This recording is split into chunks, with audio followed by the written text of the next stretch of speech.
Alright, guys, you're back with the Rock and Roll Millennial, and today we are covering my favorite greatest hits compilation album ever. It is Steve Miller Band's greatest hits from 74 to 78, and we're starting. Okay, guys, thank you for sitting through that intro, and as I said earlier, we are going to be talking about Steve Miller Band's greatest hits from 74 to 78. Now, a bit of a disclaimer. This album is not really a greatest hits because it was his, I believe, 11th album at the time, and this greatest hits album only contained songs from 3 albums and only one song from that third album. So basically, it was his previous 2 albums titled "Fly Like an Eagle" from '76 and "Book of Dreams" from '77. So it was very recent, and as greatest hits would go, it seems kind of illogical to just put your 2 most recent albums on, but that's just speculation. Let's get into some of the details for this album. As I said, the title is Greatest Hits from 74 to 78, and it was by the Steve Miller Band. In the US, it was released on Capitol Records, and in Europe, it was released by Mercury Records. The album clocks in at 43 minutes and 45 seconds, and it was recorded, even though in various chunks, due to it being parts of 3 albums, was recorded all in CBS Studios in San Francisco, California, which is Steve Miller's hometown. The album producer was Steve Miller, and there weren't any singles from this album because it is the greatest hits. A few notes on this album. The Joker, when it was recorded in '73 for the album titled The Joker, it took 19 days to record. Now, I've listened to the song probably close to 10,000 times in my life. What took 19 days for that? Like, if anybody has any real insight to why, please let me know, because what took 19 days for that? It's a good song, but 19 days? The album contains The Joker, as I said earlier, from '73, 6 songs from Fly Like an Eagle, released in '76, and 6 songs from Book of Dreams, released in '77. I read on the Wikipedia article for this greatest hits album that it was basically said that, I believe it was AllMusic, a writer for AllMusic, um, said that listening to this greatest hits album essentially makes Fly Like an Eagle and Book of Dreams irrelevant to own or even listen to, because you have the best hits from both albums on this one album. It's a little bit of a low blow. I like both of those albums, but I do have to agree these are the best songs from both of those albums. But it doesn't make it irrelevant to own or listen to. It's just more music, you know. There's a differentiation that also needs to be noted on this greatest hits album. The shorter versions, the 7-inch single versions for Jet Airliner, Swingtown, The Joker, and Fly Like an Eagle, were all used instead of the album versions, which makes sense because on my way to work, I have to take the bus. And so on the bus, I sit and listen to music, and I always just pick random songs off of YouTube. And one of the songs I choose more often than not is Jet Airliner, and it's the Book of Dreams version of Jet Airliner. And there's this 35-40 second intro that's not on the greatest hits version. So it always why did they cut it down? It could have been, I mean, it's a cool intro. We'll never know, you know? But let's get into the song rankings. There's a bit of what I can assume to be controversy that's coming, so just hold on tight. If you're liking what you're seeing, please think about subscribing and putting a like down on the video somewhere over here. If the subscribe button down below is still red, that means you have not subscribed, and you're gonna miss this because I have a lot of good things planned for this next year. You're gonna want to stay stay tuned. So go subscribe, click that bell, do all the good stuff that you've been told millions of times to do, but do it this time because you're gonna like what you're seeing. I promise. Let's get back into these song rankings. Number 13, Wintertime. I have to make a disclaimer on basically every video because I'm a fan of music. I'm not a fan of classic or the popular. No, I'm a fan of music. So I have to say that I do love all of these songs. It's just there are songs that I like disproportionately more than the second half of the album, I'd say. So let's get into a few of the details for Wintertime. I have to give a shout out to the late Norton Buffalo who passed away in October of 2009 because he provided the harmonica work on this song and basically any other song by Steve Miller that recorded a harmonica in the song is recorded by Norton Buffalo. So shout out to him even though he's passed on. This the harmonica work in this song is really what makes the song different for me. It's what sets it apart from just like an average track. It goes bottom on my rankings because it feels out of place in this collection. Most of the songs are upbeat, and this one is very dreamy and slow and building. I looked at the song listing in order for Book of Dreams, which was the album that this song came on, and I have to say, it being the third song, it provides a really nice like transition into the faster, more up tempo parts of that album. But this is the final song, I believe, final song on this album, and it just goes into nothing, and it feels so out of place. Like the last two songs on this album, this and Wild Mountain Honey, do not go with the rest of this album, and it's a shame because they are good songs. It feels off, and because I mentioned another song, I imagine you guys know what's coming next. Number 12, Wild Mountain Honey. This song is essentially introspection and leaving greed behind. I've read that this song is about drugs, but then again, it's the 70s. Can you find me a song that isn't about drugs in some way? This song to me feels very singer songwriter, like kind of Bob Dylan esque.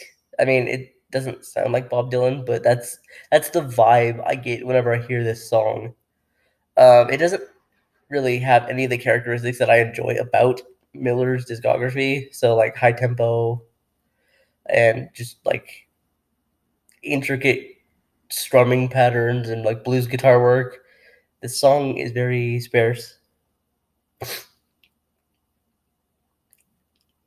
I know that the album was mainly compiled to showcase the last two albums that he did, but Dance Dance Dance, Wintertime, which is funny I say wintertime here, and I put that last.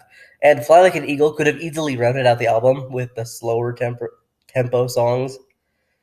This song it doesn't fit this album.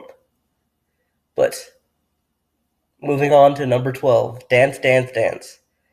I'm not a big fan of what I would call country music, especially not country music now, but that's another thing entirely. This song feels like a stereotypical country song of the time. But I do have to say, a saving part of the song is the dobro interlude in the middle of the song. But this song, it feels more like a poem set to music rather than a song with lyrics. And that's fine. There is a place for that. I mean, the Doors made a living off of that, especially in this time. I mean, this was like a decade or so after Jim Morrison passed, but it was around the same time that the Doors were doing that stuff. So it's like it just doesn't feel like Steve Miller to me. There are better songs. Okay, this one. People who are fans of Steve Miller are not going to like me for this. Number 10, The Joker. I have a love hate relationship with the song. I hate how much I love it. No, that's not it. It's catchy and it has some great instrumentals. So that's the positive.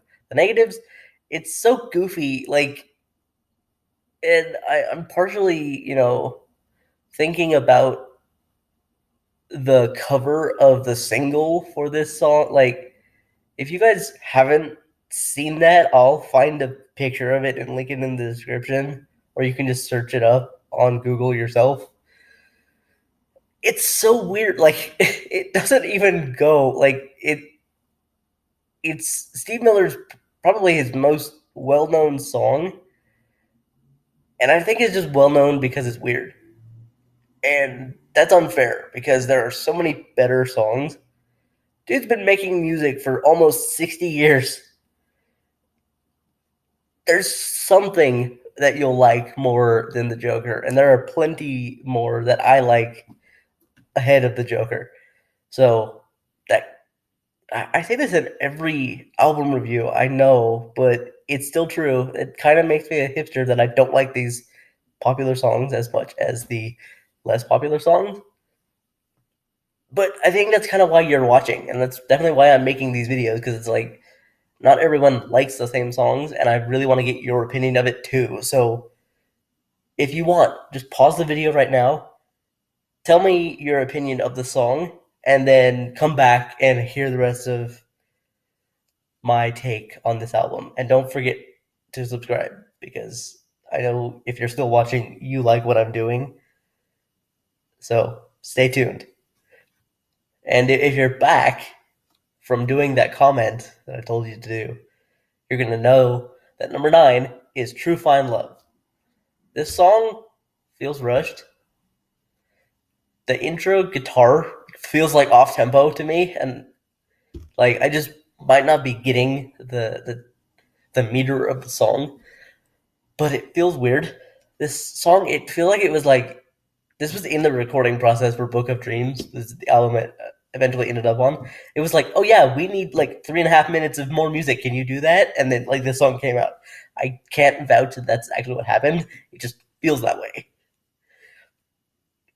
I'm gonna say it with a lot of songs, especially a lot of songs from Steve Miller. The guitar solo in this song is what saves the song for me. I like all these songs. I can't stress that enough, and you probably think I stress it too much, but I like all these songs. This song is just eh. I liked it a lot when I first heard it, and up until maybe 5 years ago, I was like, yeah, this is like a good song. I mean, it's still a good song, but it's getting surpassed by other songs on this album, especially. So number 9 was True Fine Love. Number 8, another uh, choice that I might catch some flack for, but I'm okay with that. Number 8, Fly Like an Eagle. If The Joker is Steve Miller's most well known song, this is definitely the second. The ethereal quality of the music and just the general dreaminess of the vocals and delivery, it feels like a trip. And not knowing what that feels like, that's the best approximation I can get. And it's not even a bad trip. It just feels there. uh, this might be one of those moments on this record that my hipster alarm goes off again because it's another song everyone knows. But the outro, the synth or whatever sounds that close the track, yeah, that's what I came to listen for.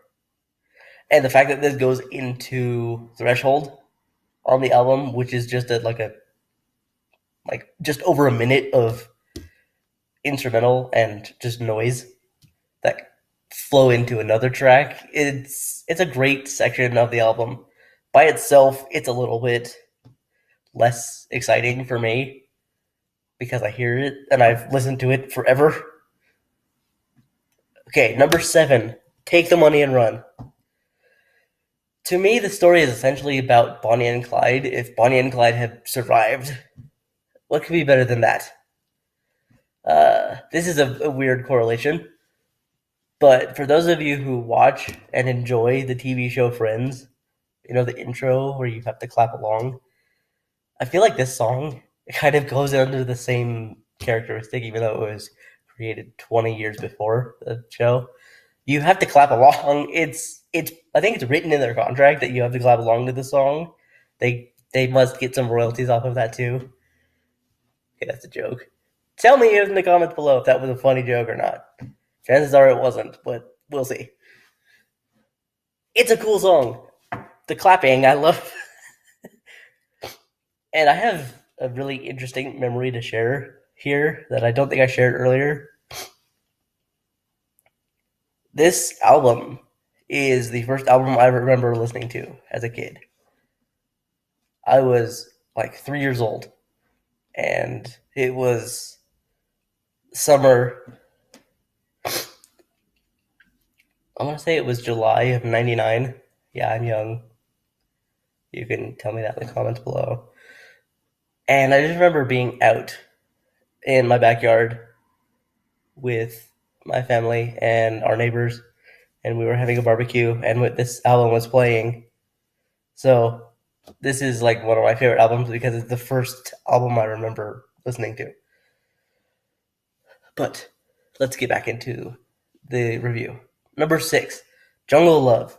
Okay, this song made me stop looking into lyric interpretations for any other song. I mean, I don't really need to look into lyric interpretations because I've listened to all these songs so many times. But there are so many weird off the wall connections that people have made in this song that I don't really know what's true. And I don't think any of us will know what's true unless Steve Miller would just come out and say, yeah, this is the real. But who would do that? It's art, it's up to interpretation. I saw something in one of the random reviews and song lyric interpretations of this song that papaya juice is used to treat jellyfish things. I don't know. I've never been stung by a jellyfish. I don't know if that's true. I don't know if that's like insinuating something else. Let me know. But weird aside, I mentioned Friends earlier. If you guys watch Friends, you know what else treats jellyfish stings. So that image will be stuck in my head and hopefully yours every time you hear the song now. Number 5. Number 5 is 2 parts. Because as I mentioned earlier, Threshold is just an instrumental musical vocalist lead into Jet Airliner, which are so that's Threshold and Jet Airliner is my choice for number 5. The lead in Threshold is kind of what every song needs, in my opinion. Like, it just sets a tone. It feels like you're floating around, and being that the next song is Jet Airliner, it makes sense. You're floating in the clouds. As for Jet Airliner itself, it's a song about being on the road and getting lost in existential thoughts. The line, you've got to go through hell before you get to heaven, that fits so many bad situations so perfectly that's what puts this track so high for me. Number 4, Rockin' Me.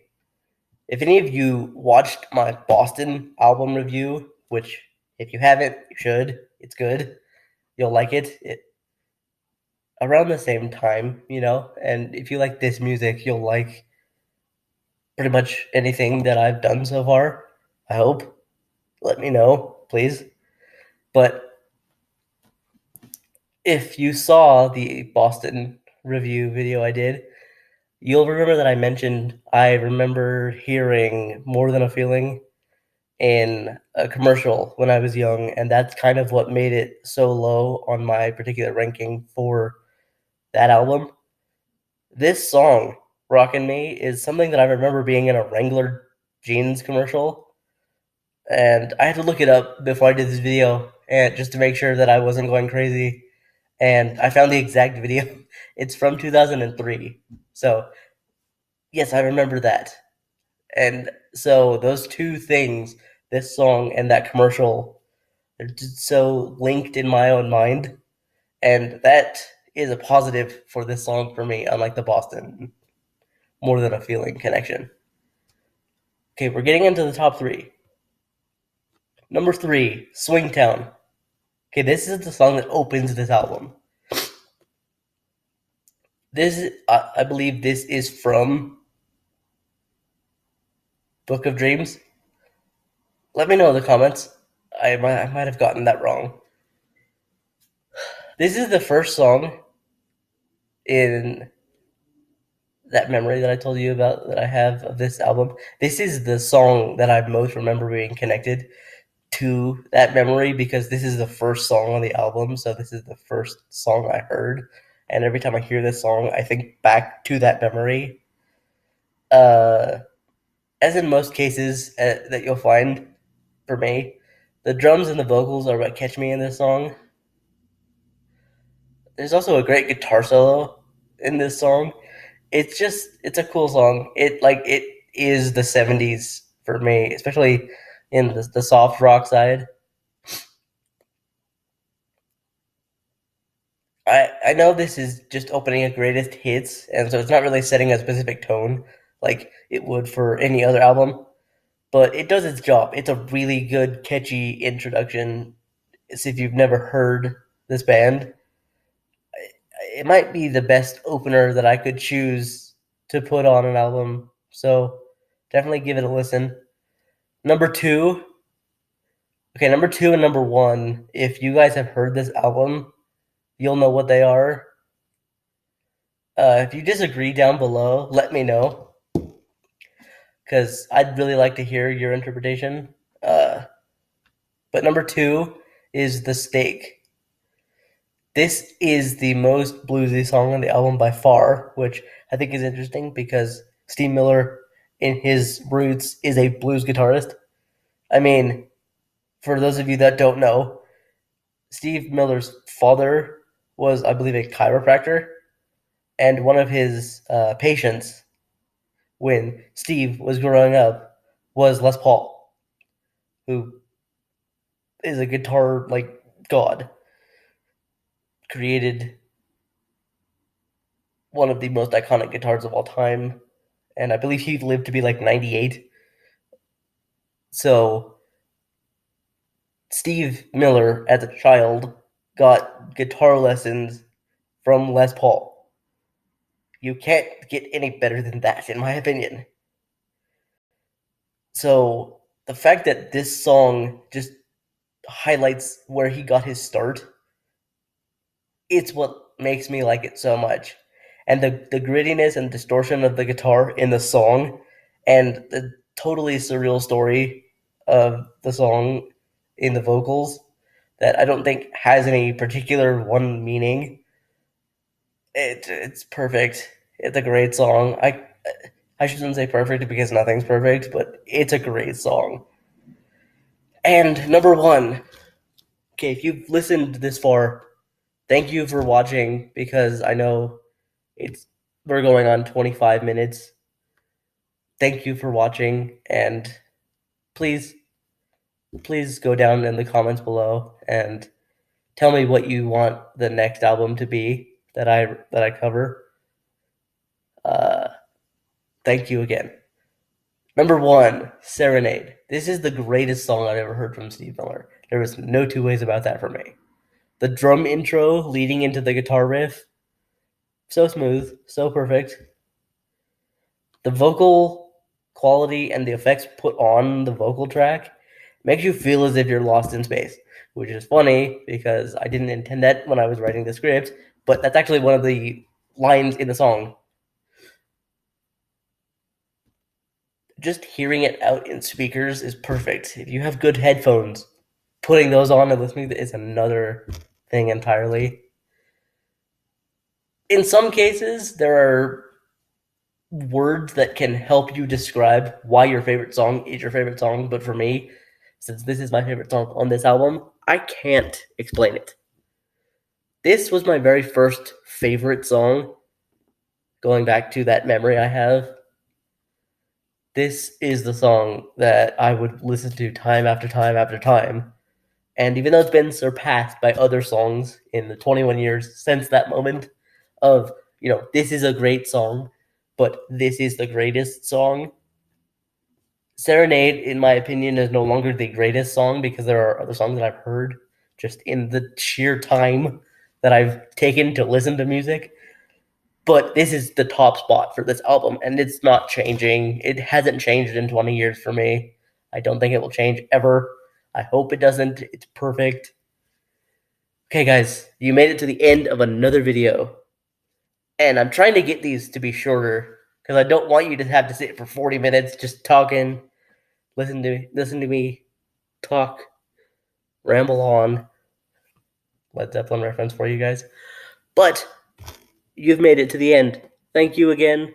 Please consider subscribing and hitting that bell and leaving me a like, because the more likes you give me, the more chance you'll see me in your recommended, and that's what I want. I'm trying to grow this channel, and I don't want to make this outro too long, so if you guys enjoyed this, please let me know, and I'm going to link a few videos. This one will probably be my most recent, and this is the one that will be a playlist linking all of my previous album reviews up to this point. So you have two choices. Choose wisely. Or don't. Just watch both. You guys have a great day, and I'll be back with some more stuff probably later today. See you later.